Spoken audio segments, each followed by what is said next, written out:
محرم میں ہی میرے نبی کے پورے خاندان ذبح ہوئے پڑے ہیں۔ حضرت عباس آرام فرما ہے، خواب دیکھا اللہ کے نبی کے ہاتھ میں بوتل ہے اور اس میں خون ہے اور زمین سے خون اٹھا کے بوتل میں ڈال رہے ہیں۔ کہا یا رسول اللہ یہ کیا ہے؟ فرمایا یہ میرے حسین اور اس کے ساتھیوں کا خون ہے، میں جمع کر رہا ہوں، میں قیامت کے دن وکیل بن کر خود ان کا کیس لڑوں گا۔ شہداء کربلا میں حضرت حسین اور عباس تو مشہور ہیں، ان کے علاوہ اور بھی ہیں، محمد بن علی، ابو بکر بن علی، عثمان بن علی، جعفر بن علی، عباس بن علی، حسین بن علی۔ کائنات کا پاکیزہ خون ذبح ہو رہا ہے۔ رب کعبہ کی قسم، حضرت حسین میدان کربلا میں جمعہ کی رات آرام فرما ہے، خواب دیکھا ان کے چھوٹے بھائی بیٹھے ہیں۔ اب ان کے چھوٹے بھائی نے دیکھا سامنے سے ظالم کا لشکر آ گیا، ہزاروں لشکروں کی تعداد میں ہے۔ حضرت عباس دوڑتے ہوئے خیمے میں گئے اور کہتے ہیں بھائی حسین اٹھو۔ حضرت حسین چونک گئے، کہتے ہیں بھائی کیا ہوا؟ حضرت عباس کہتے ہیں سامنے دیکھو تو صحیح، ظالموں کا لشکر آ گیا، یزید کا لشکر آ گیا، ہزاروں لاکھوں کی تعداد میں۔ حضرت حسین نے کہا بھائی اٹھایا کیوں؟ میں خواب میں نانا کے ساتھ باتیں کر رہا تھا۔ حضرت عباس بھی رو پڑے اور روتے ہوئے فرماتے ہیں بھائی جان آپ نانا کے ساتھ کیا باتیں کر رہے تھے؟ حضرت حسین فرماتے ہیں نانا کہہ رہے تھے حسین کل تمہیں دشمن کے سامنے جانا ہے، حق کے سامنے ڈٹ جانا، گردن کٹا دینا، لیکن گناہ کو کسی بھی حال میں کبھی بھی برداشت مت کرنا۔ حضرت حسین نے فجر کی نماز پڑھائی، اس کے بعد بات چیت شروع ہو گئی۔ حضرت حسین سنتے گئے، منظور ہے، یہ بھی منظور، یہ بھی منظور، لیکن جب سامنے یہ بات آئی حسین اعلان کرو کہ یزید کے ہاتھ پر بیعت کرنے کے لیے تیار ہوں۔ حضرت حسین نے کہا یہ نہیں ہو سکتا، ہاں مجھے یزید کے پاس لے جاؤ، معاملہ صاف ہوگا، اس کے بعد باقی ابھی بیعت نہیں کر سکتا۔ حضرت حسین نے کہا مجھے کسی سے کوئی دشمنی نہیں ہے، میں کسی کے ہاتھ پر بھی بیعت کر سکتا ہوں، لیکن یزیدی حکومت میں عیاشیاں ہو رہی ہے اور اس گناہ کا احساس تک نہیں ہے۔ نبی کا نواسہ سر تو کٹا سکتا ہے، گردن تو کٹا سکتا ہے، لیکن گناہ کو کسی بھی حال میں برداشت نہیں کر سکتا۔ اس کے بعد سامنے سے آواز آئی اگر ایسی بات ہے تو مقابلے کے لیے تیار ہو جاؤ۔ حضرت حسین نے کہا تیار ہوں۔ حضرت حسین نے اعلان کیا اپنی جماعت میں، میری جماعت میں جو بوڑھے ہیں جن کا نام حضرت غرید ہے، جن کی عمر 61 سال ہے، میدان میں آوے۔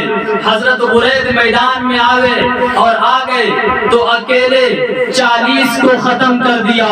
ایک آیا صاف، دوسرا آیا صاف، تیسرا آیا صاف۔ سامنے سے کہا جب ان کے بوڑھے میں اتنا دم ہے تو ان کے نوجوان میں کتنا پاور ہوگا۔ آواز آئی حسین ایک ایک نہیں، ہم سب اور تمہارا ایک۔ حضرت حسین نے کہا ٹھیک ہے تیار ہوں۔ جب سامنے سے سب مل کے حضرت غرید پہ حملہ کیا، حضرت غرید اکیلے اور سامنے سے 1 لاکھ سے زائد لوگ تھوڑی دیر میں ہی حضرت غرید کے بدن کے چھلنی کر دیے۔ اس کے بعد ظالموں نے حضرت غرید کو اٹھا کر حضرت حسین کے سامنے پھینک دیا۔ جب حضرت حسین حضرت غرید کے سامنے گئے، حضرت غرید نے کہا حسین ہٹ جا، مجھے فلک پر محمد کا چہرہ نظر آ رہا ہے۔ اس کے بعد حضرت حسین کی جماعت میں سے ایک آیا شہید، دوسرا آیا شہید، تیسرا آیا شہید۔ اس کے بعد حضرت حسین نے اعلان کیا میری جماعت میں سے میرا بیٹا علی اکبر۔ رب کعبہ کی قسم پورے مجمع میں سناٹا چھا گیا، عورتوں کے خیمے میں کھلبلی مچ گئی۔ حضرت علی اکبر گھوڑے پر سوار ہوئے اور کہنے لگے ابا جا رہا ہوں۔ حضرت حسین نے کہا بیٹا یوں مت جا، ایک بار باپ کی پیشانی کو تو چوم لے۔ حضرت حسین نے بیٹے کو سینے سے لگایا اور کہنے لگے بیٹا حق کے سامنے ڈٹ جانا، گردن کٹا دینا، لیکن گناہ کے سامنے کبھی بھی گردن مت جھکانا۔ اب تو نانا کے سامنے ہی تیری اور میری ملاقات ہوگی۔ حضرت علی اکبر گھوڑے پر سوار ہو گئے اور مقابلہ چالو ہو گیا۔ حضرت علی اکبر اکیلے 17 سال کا جوان اور ادھر سے 1 لاکھ سے زائد لوگ تھوڑی دیر میں ہی بدن کے 2 ٹکڑے کر دیے۔ اس کے بعد حضرت حسین کے سامنے چھڑا لایا گیا اور علی اکبر کے گردن پر مار دیا گیا۔ حضرت حسین نے ٹکڑے کو اٹھا کے کونے میں رکھا۔ اچانک خیمے سے آواز آئی، حسین دوڑو، آپ کا دودھ پیتا بچہ تڑپ رہا ہے۔ حضرت حسین دوڑتے ہوئے خیمے میں گئے، بچے کو سینے سے لگایا اور دشمن کے پاس آئے، کہا ظالموں تم کو مجھ سے دشمنی ہے، اس دودھ پیتے بچے سے کیا دشمنی؟ ابھی بات ہی کر رہے ہیں کہ سامنے سے تیروں کی بچھار آئی اور تھوڑی دیر میں اس بچے نے دم توڑ دیا۔ حضرت حسین کے ہاتھ میں وہ بچہ ہے، گود میں وہ بچہ ہے۔ حضرت حسین کے ہاتھ میں جو بچہ ہے ان کے منہ سے بھی خون بہ رہا ہے، ہاتھ سے بھی خون بہ رہا ہے، بدن سے بھی خون بہ رہا ہے، سر سے بھی خون کا قطرہ ٹپک رہا ہے۔ حضرت حسین نے اس بچے کو اپنے بڑے بیٹے علی اکبر کے پاس لے جا کے سلایا، اس کے بعد خود اس جگہ بیٹھ گئے۔ کبھی اس کے سر پہ ہاتھ پھیرتے ہیں، کبھی اس کے سر پہ ہاتھ پھیرتے ہیں۔ اس کے بعد ظہر کا وقت آ گیا، حضرت حسین نے ظہر کی نماز پڑھائی۔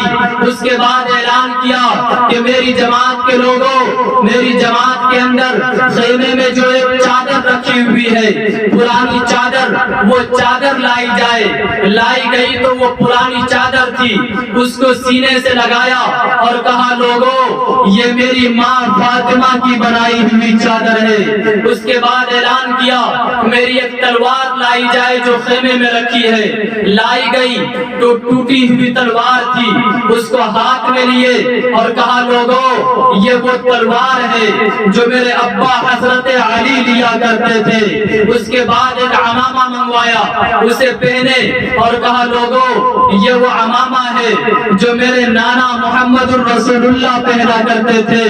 تلوار علی مرتضیٰ کی ہے، عمامہ نبی کا ہے، کپڑا فاطمہ الزہرا کا ہے۔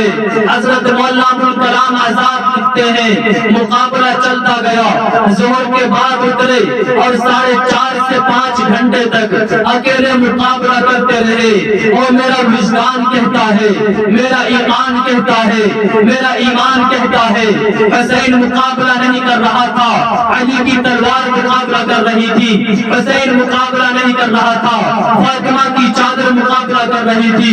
حسین مقابلہ نہیں کر رہا تھا، نبی کا عمامہ مقابلہ کر رہا تھا۔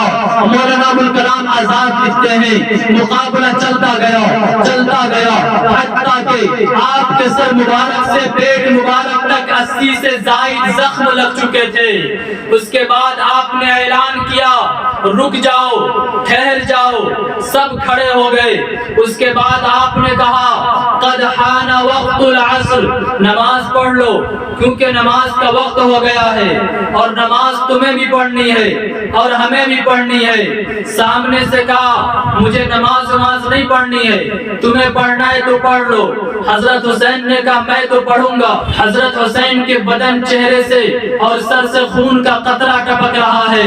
حضرت حسین نماز کی نیت باندھ لیے، ابھی پہلی رکعت کے پہلے سجدے میں گئے ہیں۔ دشمن مشورہ کر رہا ہے مار ڈالو، وقت ہے مار دو۔ 4.5 گھنٹے سے اکیلے مقابلہ کر رہا ہے، ابھی آپ پہلی رکعت کے پہلے سجدے میں ہی گئے ہیں کہ پیچھے سے دشمن 2 تلوار لے کے دوڑے دوڑے آیا اور آپ کے کندھے پہ اتنا زور سے مارا کہ آپ کے دونوں ہاتھ باہر نکل گئے، خون کا پھوارا بہنے لگا، آپ زمین پر گر گئے۔ دوسرا شخص دوڑتا ہوا لوہا لے کے آیا، وہ سب سے پہلے آپ کے سینہ مبارک پر لوہے سے مارتا گیا۔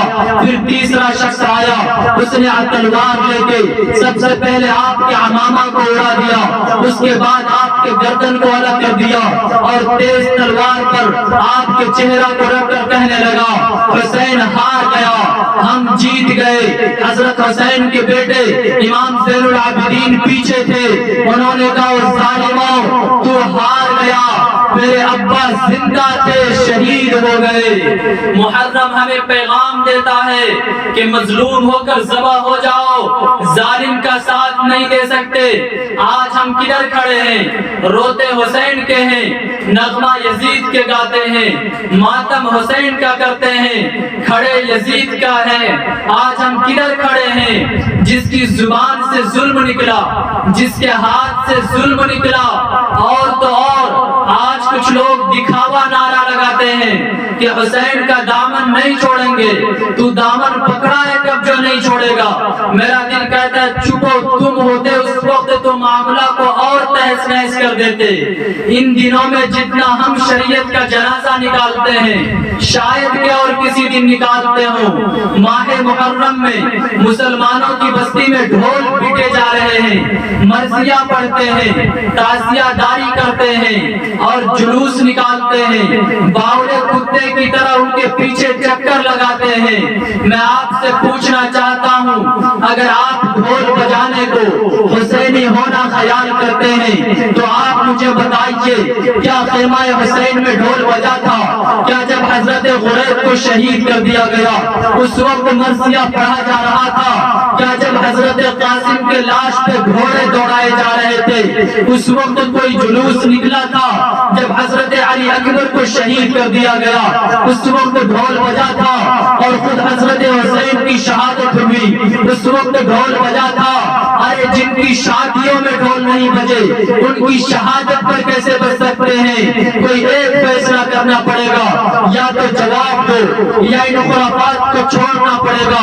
اور آؤ میں تمہیں بتاؤں، ڈھول تو دمشق میں بج رہے تھے، مرثیہ تو مخالف پارٹی پڑھ رہا تھا۔ حضرت حسین کی جماعت میں تو تلاوت قرآن کی صدا لگائی جا رہی تھی، قال اللہ و قال رسول کی فرمان سنائے جا رہے تھے۔ حضرت حسین کی جماعت میں تو اللہ کے نبی کی باتیں بتائی جا رہی تھی۔ اور اگر تمہیں ڈھول بجانے کا اتنا ہی شوق ہے، مرثیہ پڑھنے کا اتنا ہی شوق ہے، جلوس نکالنے کا اتنا ہی شوق ہے تو شوق سے ادا کرو، لیکن ایک شرط ہے، جب آپ کے گھر کے اندر سے کوئی دودھ پیتا بچہ یا کوئی جوان بچہ یا آپ کے گھر کا کوئی فرد کا انتقال ہو جائے اور ان کا جنازہ آپ کے کندھے پر اٹھ رہا ہو، تب حضرت غریب کی شہادت پر ڈھول بجانا، تب حضرت علی اکبر کی شہادت پر ڈھول بجانا، تب حضرت قاسم کی شہادت پر مرثیہ پڑھنا، تب حضرت حسین اور آل رسول کی شہادت پر ڈھول بجانا۔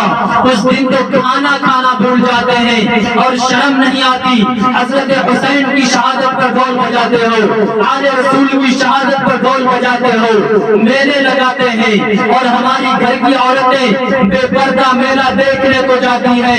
کہاں گیا وہ سیدہ فاطمہ کا کردار جن کے سر کے دوپٹے کو کسی نے نہیں دیکھا؟ ذرا سوچو تو صحیح، کیا کل قیامت کے میدان میں اس نبی سے تمہیں جام کوثر کا پیالہ نہیں لینا ہے؟ کیا تمہیں اس بات کا خوف نہیں ہے کہ جب تم اس نبی کے سامنے گئے جام کوثر کا پیالہ لینے کے لیے اور یہ کہہ کر دھکار دیا جاؤ، وہ نبی جو تمہارے لیے راتوں دن آنسو بہایا کرتے تھے، جس نبی کو تمہاری وجہ سے گرم پتھر پر طائف کے میدان میں گھسیٹا جاتا تھا، کیا اس نبی کو کیا جواب دو گے؟ اور سمجھ میں نہیں آتا، تعزیہ بھی تو ایسا، اگر بارش ہو جائے تو پورے محلے کے لوگ اس میں سما جائیں گے، آپ دماغ لگائیں گے تو پتہ چلے گا کہ دلی کا لال قلعہ، تاج محل، قطب مینار سب اسی تعزیے کے اندر نظر آئے گا۔ سمجھ نہیں آتا، حسین کی محبت دکھانا چاہتے ہیں، یہ شاہجہاں ممتاز کی محبت دکھانا چاہتے ہیں، اس لیے کہہ دو غم حسین منانے والوں سے، مومن کبھی شہداء کا ماتم نہیں کرتے، ہے اپنی جان سے زیادہ عشق آل رسول سے، یوں شہداء کا ہم کبھی سرعام تماشا نہیں کرتے، وہ روئے جو منکر ہیں شہادت حسین کے، ہم زندہ و جاوید کا کبھی ماتم نہیں کرتے۔